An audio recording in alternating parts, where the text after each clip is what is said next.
거절의 아이콘 9번째, 하나님의 전략, 출애굽기 14장 봉독했습니다. 구약 성경은 전쟁 이야기로 가득 차 있죠. 근데 전투에서 가장 중요한 것이 무엇일까요? 전략. 네. 상대방을 파악한 후 어떻게 싸울지를 정하고 전략을 세우는 것인데, 여러분 전략 또 전술 그러면 무엇이 생각나세요? 누가 생각나세요? 이순신. 네, 이순신. 네. 또 세계적으로 보면은 또 메가더, 제갈공명, 뭐 손자병법, 징기스칸, 알렉산더 많습니다. 아주 전략에 뛰어난 분들이죠. 근데 여러분 이들하고 상대도 되지 않는 전략가가 한 분 계신데 누군지 아세요? 근데 성경의 전쟁 얘기는 사람끼리 싸우는 것 같아도요, 아까 골리앗과 다윗의 싸움은 사람끼리 싸우는 것 같아도 사실은 하나님을 대항하는 사람들 간의 싸움이라, 다윗이 골리앗에게 한 그 유명한 말 아십니까? 기억하십니까? 다윗이 골리앗에게 외쳤습니다. 네, 전쟁은 여호와께 속한 것이라고 선언합니다. 그런데 하나님이 세우시는 전략은 사람의 이해를 초월한 경우가 아주 많습니다. 그래서 우리가 그대로 따르기가 어렵죠. 여리고성에서 아주 잘 보이는 그 언덕에 전군이 할례를 받고 누워있으라고 하면 여러분 그렇게 하시겠어요? 근데 여호수아는 그렇게 했습니다. 그래서 우리가 이해되지 않는 말씀이라도 순종하는 게 믿음이죠. 그렇지만은 사람들은 말씀을 잘 따라오지 못합니다. 우리도 그렇지만은. 그래서 때때로 하나님은 강제로 우리의 삶을 인도하십니다. 우리의 동의 없이, 우리도 모르게. 오늘 보면은 이스라엘이 출애굽해서 홍해를 걸어서 건너는 사건인데요. 홍해를 따라 들어간 이집트 군대가 몰살한다는 그런 이야기입니다. 그리고 하나님이 이스라엘을 사방이 꽉 막힌 그 바알스반 홍해 바닷가로 인도하시는 이유는 이스라엘을 훈련시키시는 그 하나님의 전략이라고 오늘 본문을 말씀하시고 있습니다. 출애굽기 13장 17절 18절, 바로가 백성을 보낸 후에 브레스 사람들의 땅의 길은 가까울지라도 하나님이 그들을 그 길로 인도하지 아니하셨으니 이는 하나님이 말씀하시기를 이 백성이 전쟁을 하게 되면은 마음을 돌이켜 애굽으로 돌아갈까 하셨음이라. 그러므로 하나님이 홍해의 광야길을 돌려 백성들을 인도하심에 이스라엘 자손이 애굽 땅에서 대열을 지어 나올 때에, 여러분 저기 지도 보시면 화살표가 있는 것이요, 바로 가나안 땅인데, 저렇게 직접 가면은 뭐 아무리 걸어서 가더라도 일주일이면 충분히 간다 그럽니다. 점선으로 돼 있는. 네, 점선으로 되어 있는 거요. 근데 사실은 이스라엘이 저 광야에서 40년을 방황을 했습니다. 하나님 인도로. 출애굽한 이스라엘을 목적지 가나안 땅으로 바로 인도하지 않으시는 이유는 이스라엘이 광야 생활을 거치지 않아서, 아직 훈련이 되지 않았으니까, 훈련되지 않은 백성들이 전쟁을 치르게 되면은 겁을 먹고 다시 이집트로 돌아갈 것이기 때문이고, 첫째 이유입니다. 하나님이 이스라엘을 홍해 바다로 인도하신 이유는 이스라엘로 하여금 공평하게 만들어서 하나님이 행하시는 기적의 역사를 배우게 하라는 것. 네. 두 가지 이유가 있습니다. 오랜 세월을 이집트 노예로 살아온 이스라엘에게 하나님을 배우고 새로운 삶을 살게 하려 하심입니다. 그런데 오늘 본문이 참 이상한 장면을 보여주는데, 이스라엘이 하나님의 인도하심을 따르다 보니까 형통한 길로 인도되는 것이 아니라 오히려 벼랑 끝으로 몰리게 되는데, 이것도 이스라엘을 훈련시키는 한편 바로를 유연하기 위한 하나님의 전략입니다. 14장 1절에서 4절입니다. 여호와께서 모세에게 말씀하여 이르시되 이스라엘 자손에게 명령하여 돌이켜 바다와 믹돌 사이에 비하 히롯 앞곳 바알 스본 바닷가 맞은편 바닷가에 장막을 치게 하라. 바로가 이스라엘 자손에 대해서 말하기를 그들이 그 땅에서 멀리 떠나 광야에 갇힌 바 되었다 하리라. 내가 바로의 마음을 완악하게 한즉 바로가 그들의 뒤를 따르니 내가 그와 그의 온 군대로 말미암아 영광을 얻어 애국 사람들이 나를 여호와인 줄 알게 하리라 하시며 무리가 그대로 행하리라. 여러분 여기 이제 돌이키다 영어로 turn back입니다. 이스라엘이 여태까지 왔던 길을 돌아가서 다시 그 바다와 믹돌 사이에 있는 바알스본 바닷가에 진을 치는 것인데, 바알스본으로 가려면은 지금까지 온 길을 다시 돌아가야 되는데, 바알스본은 지형적으로 완전히 막힌 지역으로 막다른 골목 같은 곳이에요. 지도 좀 보십시오. 네. 북쪽에는 저기 믹돌이라고 있죠. 믹돌에는 이집트의 군사 요새가 있습니다. 그러니까 그로는 못 갑니다. 그리고 남쪽에는 미스라임이라는 아주 광활한 사막입니다. 그리고 서쪽에는, 왼쪽이죠. 서쪽에는 그들이 지금까지 살던 람셋과 고센, 이집트 땅 바로가 있죠. 그러니까 그쪽도 못 갑니다.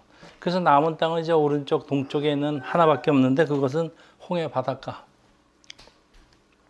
사방이 완전히 막힌 지역이죠. 이스라엘은 도가 내든 쥐죠. 하나님이 일부러 이스라엘을 바알스본 바닷가로 몰고 오셨는데, 이곳은 절대로 들어가면 안 되는 것이에요. 도가 내든 쥐가 되는 것입니다. 그래서 이제 모세는 이스라엘의 총사령관인데, 모세의 결정이 전략상 가장 어리석은 결정이죠. 그런데 모세는 하나님께 큰 뜻이 있을 것을 믿고 따릅니다. 그래서 모세의 하나님께 대한 그 말씀의 순종으로 바로는 하나님이 준비한 함정으로 빠지게 됩니다. 14장 6절에서 9절입니다. 바로가 곧 그의 병거를 갖추고 그의 백성을 데리고 갈새 선발된 병거 600대와 애굽의 모든 병거를 동원하니 지휘관들이 다 거느렸더라. 여호와께서 애굽 앞 바로의 마음을 완악하게 하셨으므로 그가 이스라엘 자손의 뒤를 따르니 이스라엘 자손이 담대히 나갔습니다. 애굽 사람들과 바로의 말들, 병거들과 그 마병과 그 군대가 그들을 뒤를 따라 바알스본 맞은편 비하 히롯 곁 해변 그들이 장막 침대에 미치니라. 자, 이것이 함정이라는 것을 알 길이 없는 바로는 그러지 않아도 10가지 재앙으로 아주 피해가 극심했습니다. 그러니까 이스라엘이 광야에 갇힌 걸 보고 이제 복수할 때는 이따다. 그리고 이제 정거병거 600대를 포함한 전군을 동원해서 쫓아왔는데, 이스라엘은 벌벌 떨면서 모세를 원망합니다. 출애굽기 14장 10절에서 12절입니다. 바로가 가까이 올 때 이스라엘 자손이 눈을 들어 본즉 애굽 사람들이 자기들 뒤에 이른지라. 이스라엘 자손이 심히 두려워하며 여호와께 부르짖고 그들이 또 모세에게 이르되 애굽에 매장지가 없어서 당신이 우리를 이끌어내어 이 광야에서 죽게 하느냐. 어찌하여 당신이 우리를 애굽에서 이끌어내어 우리에게 이같이 하느냐. 우리가 애굽에서 당신에게 이런 말이 이것이 아니냐. 이르기를 우리를 내버려두라. 우리가 애굽 사람을 섬기는 것이라 하지 아니하였노라. 애굽 사람을 섬기는 것이 광야에서 죽는 것보다 낫겠노라. 어떤 게 낫습니까? 죽는 게 낫습니까? 노예로 사는 게 낫습니까? 여러분은 어떤 결정을 내리시겠습니까? 노예로 사시겠습니까? 아니면 싸우다 죽겠습니까? 자, 모세가 아주 많은 기적을 보였음에도 불구하고 하나님의 전략을 알 리가 없는 이스라엘은 모세를 따른 걸 후회하죠. 그리고 모세를 원망합니다. 모세는 처음부터 시작해서 거절만 계속 당해요. 자기 백성들한테 거절당하고 출생부터 죽을 뻔하고. 그래서 이제 거절의 아이콘인데, 죽는 것보다 노예로 살며 목숨을 부지하는 것도 하겠다는 건 불신앙입니다. 아마 우리나라가 일제 아래에 있을 적에 이런 죽음을 두려워하지 않은 독립투사들이 없었으면은 아마 전쟁이 끝나고도 우리는 독립을 못했을 거라는 역사학자들의 얘기입니다. 그런데 이제 이게 하나님의 작전이 시작하는 기적이 일어납니다. 14장 14절이에요. 자, 이제부터 중요합니다. 모세가 백성에 이르되 너희는 두려워하지 말고 가만히 서서 여호와께서 오늘 너희를 위해 행하시는 구원을 보라. 너희가 오늘 본 애굽 사람을 영원히 다시 보지 아니하리라. 여러분, 여기 이제 동사 세 개가 나옵니다. 명령형으로. 두려워하지 말고, 두려워 말고, 가만히 서서 구원을 보라. 이 세 가지 동사가 나오는데, 여러분, 두려움은 마귀가 주는 거죠. 그러니까 두려워 말라는 건 성경에 계속 반복되는 핵심 메시지입니다. 근데 여기 가만히 서서 이 번역이 상당히 잘못됐습니다. 하나님이 다 하시니까 너희는 아무것도 하지 말라는 뜻이 아닙니다. 근데 사람들이 그렇게 하고 하나님이 다 하시니까 나는 가만히 있으면 된다. 그런 뜻으로 해석을 많이 합니다. 근데 원어로요. 이게 원어로 나삽인데 나삽이라는 뜻은 이제 stand firm입니다. stand still. 그러니까 굳건히 서다예요. 그래서 대부분의 영어 번역들은 stand firm, stand still로 번역을 합니다. 그리고 한국의 그 다른 번역들도요. 흔들리지 말고 굳게 서라, 굳건히 서라. 뭐 그런 뜻으로 번역을 하는데 왜 개역개정은 가만히 있으다 그렇게 번역을 했는지 모르겠습니다. Don't panic이죠. 당황해서 벌벌 떨지 말라는 뜻이에요. 때때로 홍해 바닷가 바알스본 벼랑 끝에 있는 자신을 발견하면서 우리는 두려움에 떨며 당황하죠. 더 이상 갈 곳이 없는 막다른 골목, 진퇴양난, 나의 힘으로 도저히 헤어날 수 없는 상황은 가끔 우리를 찾아옵니다. 그리고 앞으로도 찾아올 겁니다. 그때 우리는 두려워하지 말랍니다. 그리고 가만히 서서 아무것도 하지 말라는 뜻이 아닙니다. 절대. 당황하지 말고 굳게 그 위치를 지키라 그런 뜻입니다. 그런데 이제 오늘 본문은 이스라엘의 불순종이 아니고 하나님의 전략이에요. 이게 이스라엘을 어려운 상황으로 몰고 가서 그들로 하여금 하나님을 확실하게 경험하게 하라는 것이에요. 14장 계속되는 4절입니다. 여호와께서 너희를 위하여 싸우시니 너희는 가만히 있을지어라. 여기 가만히란 말이 또 나와요.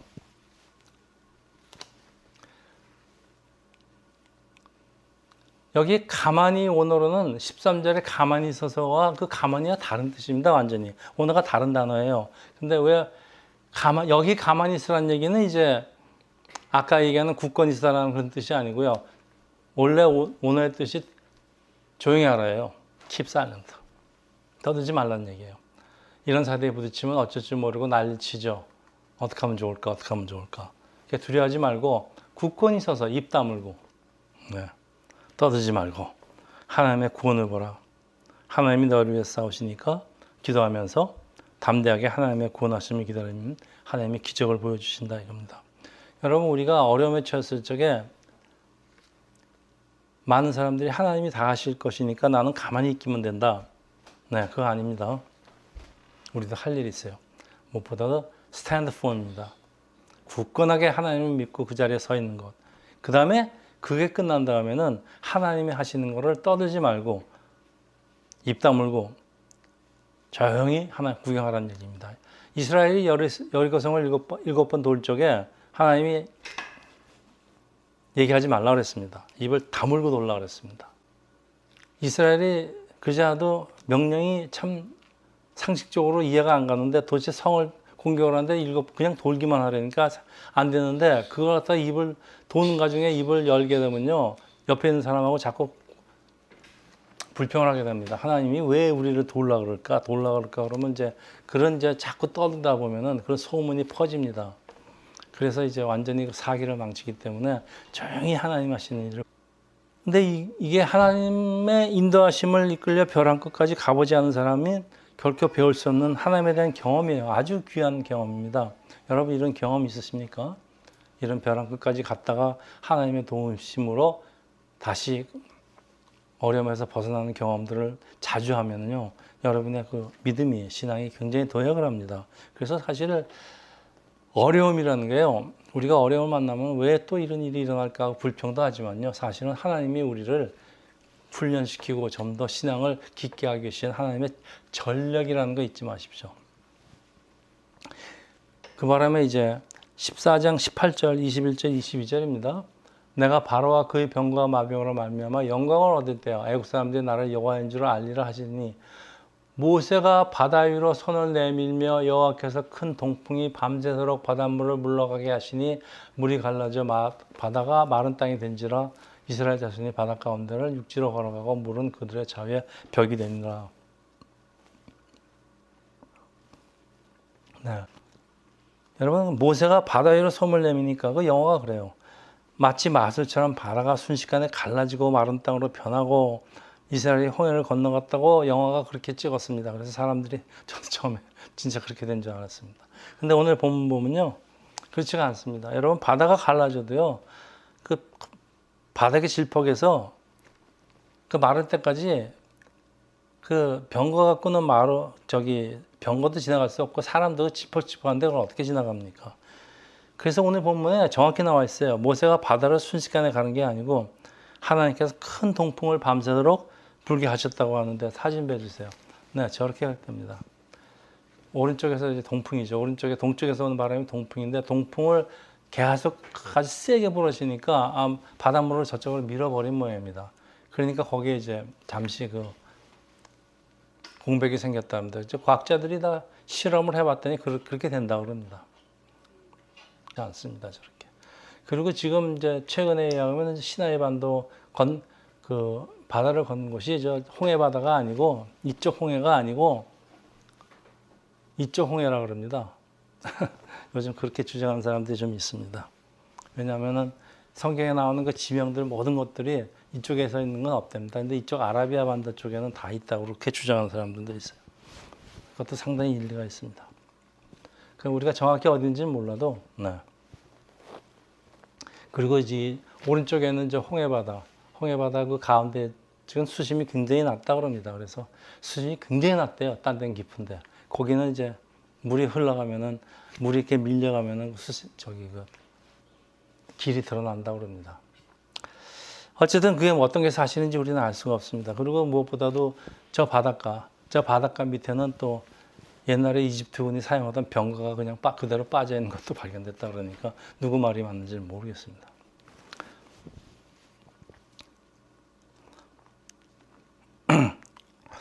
자, 10가지 재앙으로 이제 이집트가 그렇게 혼이 났으면은 이제 정신도 들만한데 이스라엘이 바다로 들어간다고 쫓아 들어가는 게 이게 정상적인 군사 전략이 아니죠. 그러니까 사람들이 다 이제 제정신이 아니에요, 지금. 그 이스라엘이 모세죠. 모세가 막다른 길 바알스본 바닷가로 들어간 거나 바로가 홍해로 이스라엘을 쫓아 들어간 거나 모두 지휘가 아니면 절대로 하면 안 되는 아주 무모한 전략입니다. 뭐 전략도 아니죠. 무모한 짓이죠. 그런데 이상한 게 이스라엘은 살아남고 이집트는 망했다는 거. 결과가 다릅니다. 여러분 우리가 똑같은 길을 걸어간다고 해도 하나님이 함께 하시는 길과 하지 않은 것의 차이는 완전히 구원과 멸망의 그 엄청난 차이라는 그런 교훈입니다. 여러분 그 고고학 발견과 다른 기록들은 홍해가 갈라진 사건 이후에 이 이집트 사람들이 당시의 이집트는 굉장히 강국이었기 때문에 이 가나안 땅을 비롯해서 시리아까지 모든 땅에 영향을 미치고 있었습니다. 군사적으로 정치적으로. 그런데 이집트가 이 사건 이후에 17년 동안 그 장소에 훨씬 더 하지 않았답니다. 그리고 이집트는 22년 동안이나 그 시리아에 대한 지배권을 가지고 있었는데 지배권을 다시 확보를 하지도 않았답니다. 그런 기록들은 이 출애굽 사건이 역사적 사실임을 증명을 해주는데 어느 순간 이집트 군사력이 갑자기 약해져서 다른 나라와 싸울 능력이 없었다는 건 역사적 사실 같아요. 사실 뭐 저기서 완전히 이집트 군대가 물속에서 빠져 죽었는데 무슨 능력으로 다른 나라와 전쟁을 다시 하겠습니까? 이건 역사적 기록입니다.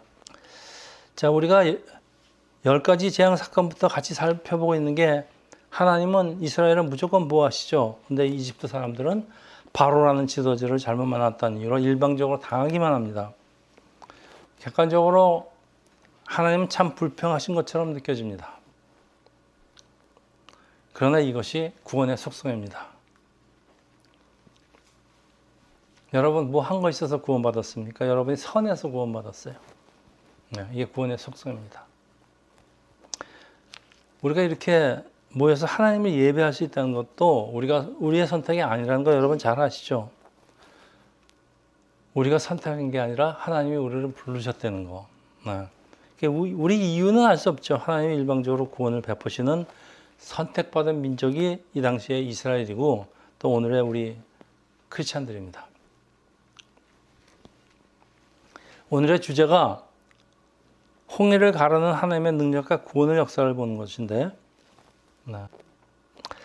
왜 그냥 하나님이 왜 이런 걸 그냥 보여주시지 아니고 이스라엘이 가던 길을 돌려서 바알스본 바닷가로 벼랑 끝까지 몰고 가시고 또 이스라엘을 또 미끼로 사용했어요. 바로로 하여금 그 미끼를 물지 않을 수 없도록 만드시는 아주 복잡한 과정을 거치실까요?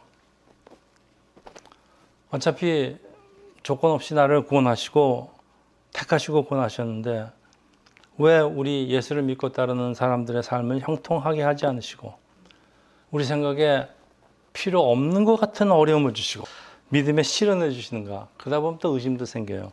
그러한 질문들이 우리가 나오지만은 여러분 이유는 간단합니다. 이스라엘이 하나님의 백성이 될 만한 조건을 갖췄기 때문에 택하신 게 아니고요. 하나님은 일단 우리는 이유를 모르지만 일단 구원해 놓고 하나님 나라에 합당한 백성으로서 자녀를 만들어 가시겠다는 그런 훈련입니다. 오늘날의 크리스천에게도 똑같이 해당됩니다. 그러니까 하나님이 일방적으로 구원하시고 자격이 안 되니까 이제 새 나라 새 땅으로 들어갈 훈련을 시키시는 게 우리의 삶이에요. 거기에 대해서 우리는 불평을 합니다. 그렇지만 불평할 이유가 우리가 이 모든 내용을 안다면 불평을 하면 안 되죠. 출애굽의 목적이 이집트를 떠나 가나안 땅으로 들어가는 것이지만은 곧바로 들어가는 것이 아니에요.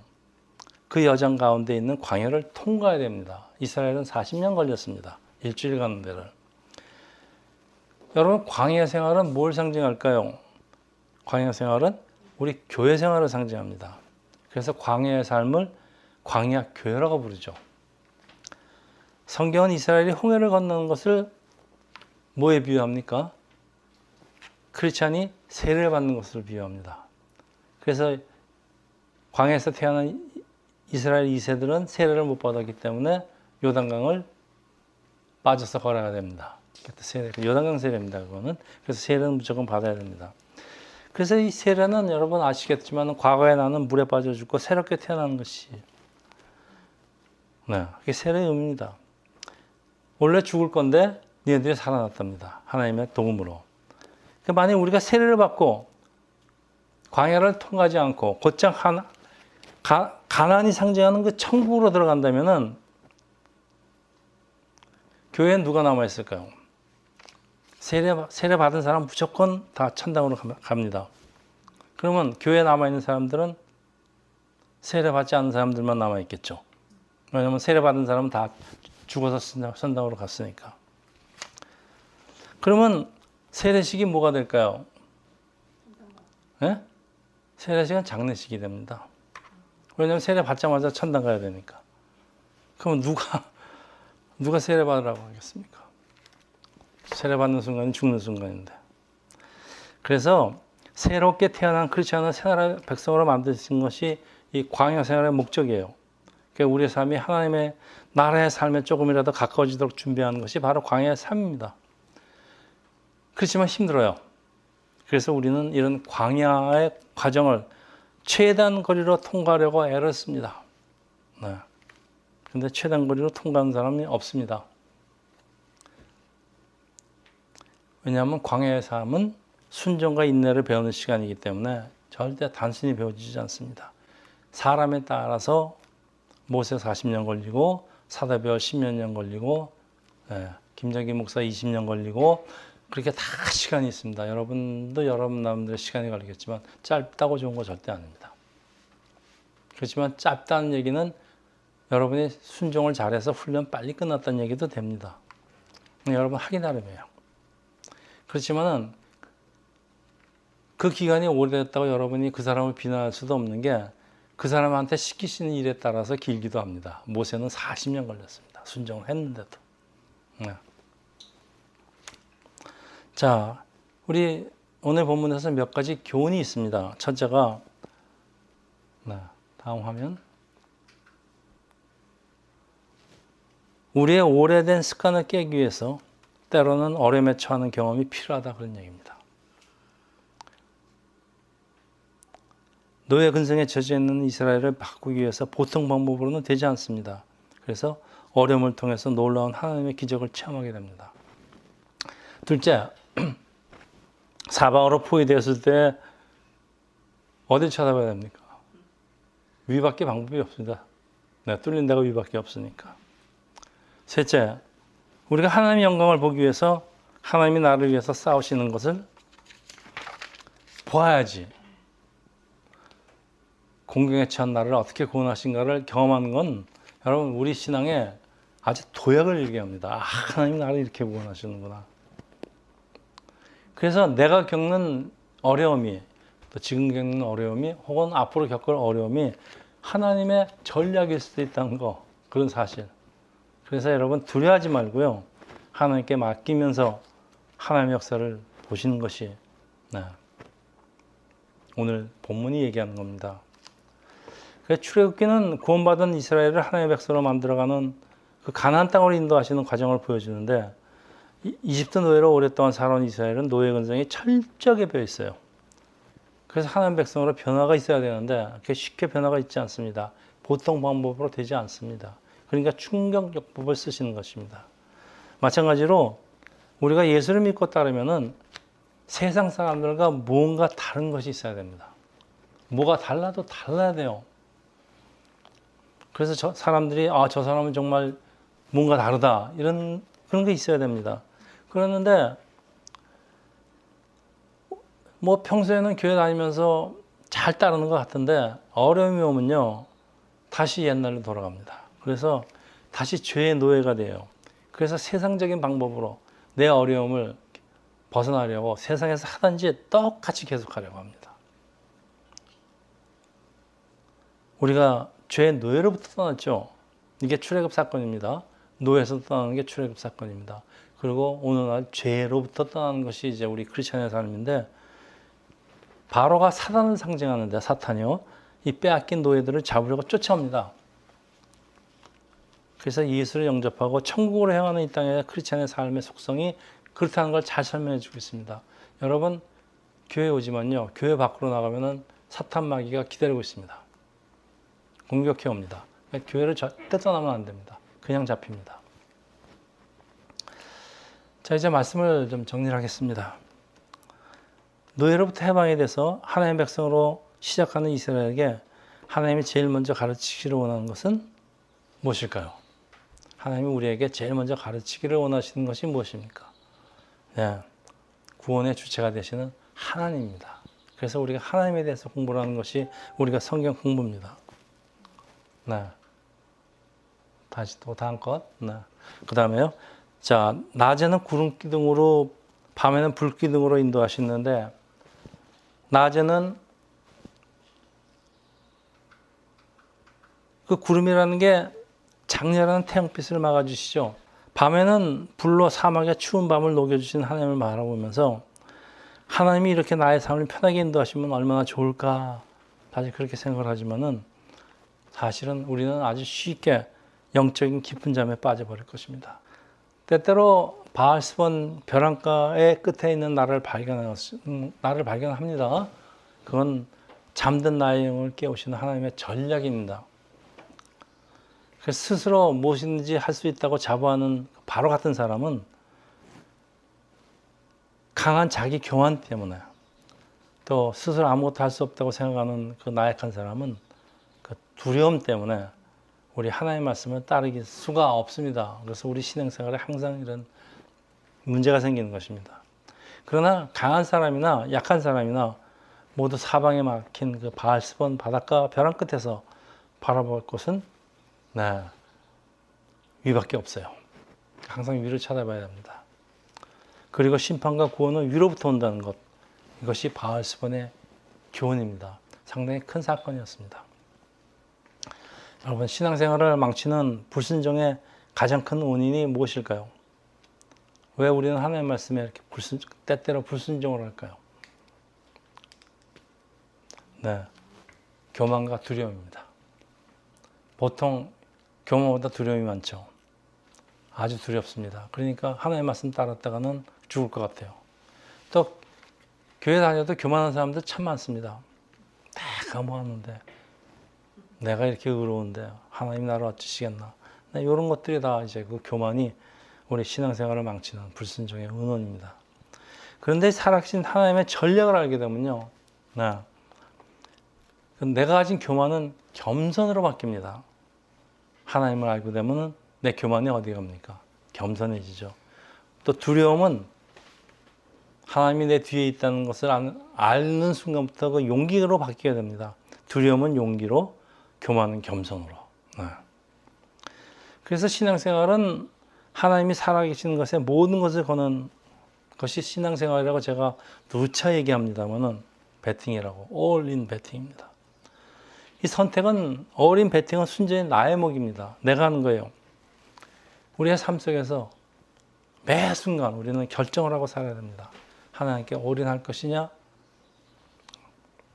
두려워 벌벌 떨면서 세상의 노예로 살아갈 것인가, 아니면 죽으면 죽으라 하나님의 인도하심을 기다리면서 하나님을 기다리는, 나를 위해서 전략을 세우시고 역사하시는 능력의 하나님을 볼 것인가. 네. 우리가 인내를 기다리지 않으면 하나님의 능력을, 하나님의 역사를, 하나님의 전략을 볼 수가 없습니다, 여러분. 그래서 우리의 신앙생활은 인내의 연속이라는 얘기입니다. 조금만 기다리십시오. 하나님은 우리의 사정을 잘 아시기 때문에 우리가 시험에 들 정도로 오래 끌지 않으십니다. 때때로 우리를 찾아오는 바알스몬 바닷가, 나의 잠든 영을 깨우시려는 하나님의 전략입니다. 여러분 두려워하지 말고 담대하게 기도하시면서 나와 함께 하시면서 구원하시는 예수 그리스도 하나님을 바라보시기를 예수 이름으로 축원합니다. 기도하겠습니다. 할렐루야. 하나님 아버지, 오늘 우리 바알스몬 교훈을 통해서 하나님의 전략이 얼마나 높고 깊고 크신 것을 배웠습니다. 하나님 오직 이 땅을 살아가면서 어려울 때나 좋을 때나 하나님을 바라보면서 하나님을 믿고 의지하면서 살아가는 세상께 또 하나님의 모든 백성들이 되기를 예수 이름으로 기도합니다. 아멘.